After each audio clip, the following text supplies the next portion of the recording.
여러분, 혹시 지금 육체적인 고통, 특히 암이라는 병마와 싸우고 계십니까? 혹은 사랑하는 가족의 힘겨운 투병을 지켜보며 깊은 절망과 두려움에 잠겨 계신가요? 갑작스러운 암 진단은 우리 삶의 모든 것을 흔들어 놓는 충격적인 경험일 것입니다. 마치 캄캄한 터널 속에 갇힌 듯 한 줄기 빛조차 보이지 않는다고 느낄 수도 있습니다. 환우 자신뿐만 아니라 가족들까지도 예측할 수 없는 미래 앞에서 두려움과 고통을 마주하게 되죠. 하지만 오늘 저는 여러분께 이 절망 속에서도 흔들리지 않는 한 줄기 빛, 바로 성경이 약속하는 치유와 회복의 희망을 나누고자 합니다. 이 시간 우리는 몸과 마음 그리고 영혼의 깊은 병으로부터 참된 치유와 회복을 경험할 수 있는 성경적인 원리들을 함께 탐구할 것입니다. 하나님께서는 여러분의 울음소리를 들으시고 여러분을 향한 놀라운 계획을 가지고 계십니다. 포기하지 마십시오. 이 영상이 여러분의 마음에 큰 위로와 새로운 소망이 되기를 간절히 바랍니다. 사랑하는 시청자 여러분, 우리가 먼저 깨달아야 할 진리가 있습니다. 그것은 바로 고난은 모든 사람에게 닥친다는 사실입니다. 성경은 고난이 죄로 인해 타락한 세상의 일부임을 명확히 보여줍니다. 우리가 죄인 되었기에 사망이 우리에게 찾아왔고 병도 그 사망의 한 결과물로 우리 삶에 스며든 것이죠.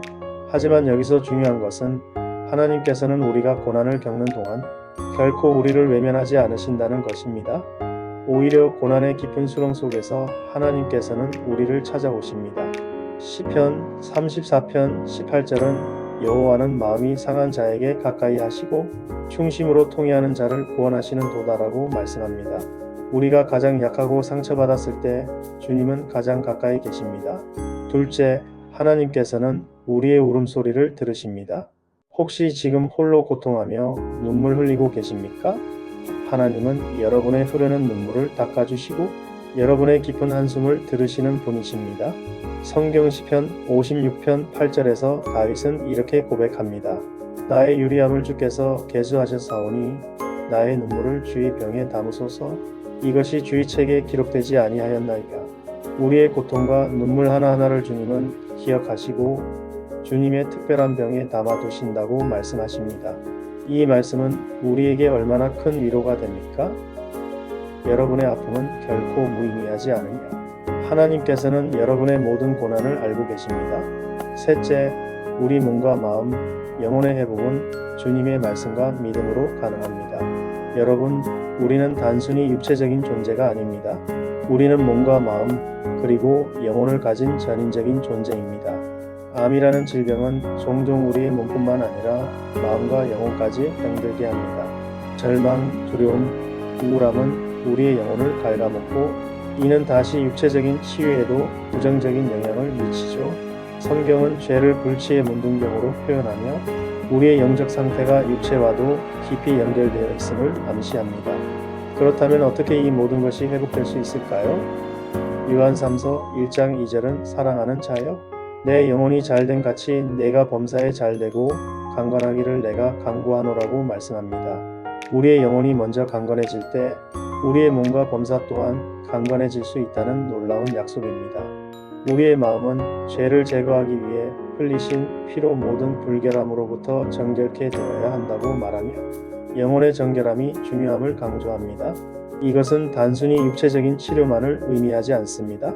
주님과의 관계 회복을 통해 우리의 영혼이 치유될 때 그 치유의 능력은 우리의 몸과 마음에도 흘러넘칠 것입니다. 주님은 우리의 깊은 병을 치유하실 능력이 있으십니다. 지금까지 우리는 고난 속에서 우리를 찾아오시는 하나님의 사랑과 몸과 마음, 영혼의 전인적인 회복에 대한 성경적 관점을 살펴보았습니다. 하지만 단순히 이론적인 지식만으로는 이 깊은 병을 이겨낼 수 없을 것입니다. 그렇다면 실질적으로 우리는 어떻게 하나님과의 관계 속에서 치유를 경험할 수 있을까요? 다음 챕터에서는 우리의 가장 강력한 무기인 기도에 대해 깊이 있게 나누겠습니다. 사랑하는 형제자매 여러분, 암이라는 거대한 벽 앞에서 우리는 때로 무력감을 느낍니다. 하지만 우리에게는 강력한 무기가 있습니다. 바로 기도입니다. 첫째, 기도는 두려움이 아닌 믿음으로 하나님께 나아가는 통로입니다. 우리는 고난 중에 하나님께 소리 높여 부르짖을 특권이 있습니다.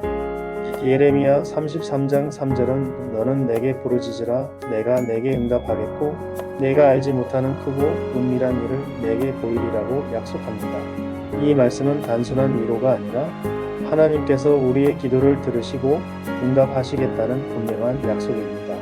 병실에 홀로 있을 때, 치료의 고통 중에 있을 때, 밤잠을 이루지 못할 때 하나님께서는 우리의 모든 기도에 귀 기울이고 계십니다. 둘째, 하나님께서는 우리의 기도를 들으시고 응답하십니다. 성경에는 기도와 믿음을 통해 병이 치유된 수많은 사례들이 기록되어 있습니다. 야고보서 5장 15절은 믿음의 기도는 병든 자를 구원하리니 주께서 그를 일으키시리라고 선포합니다. 물론 모든 기도가 우리가 원하는 방식대로 즉각적으로 응답되지 않을 수도 있습니다.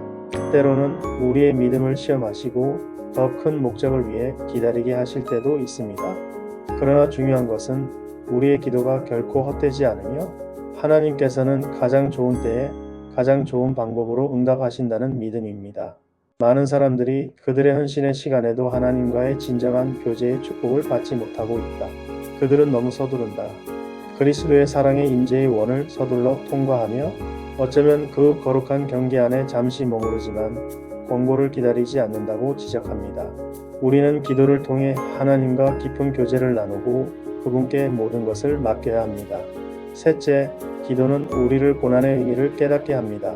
우리는 종종 왜 나에게 이런 고난이 왔는가? 라고 질문합니다. 고난은 우리를 겸손하게 만들고 하나님의 뜻을 더 깊이 이해하게 하며 우리 자신을 돌아보게 하는 기회가 될 수 있습니다.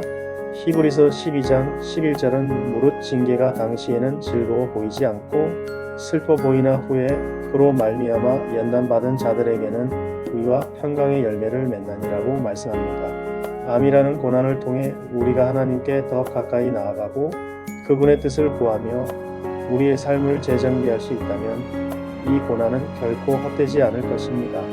기도를 통해 우리는 이 고난 속에서도 하나님의 선한 계획을 발견할 수 있습니다. 기도는 우리의 영혼을 치유하고 하나님과의 관계를 깊게 하는 가장 중요한 열쇠입니다. 하지만 성경은 단순히 영적인 부분만을 강조하지 않습니다. 우리 육체의 건강 또한 하나님의 뜻 안에 있습니다.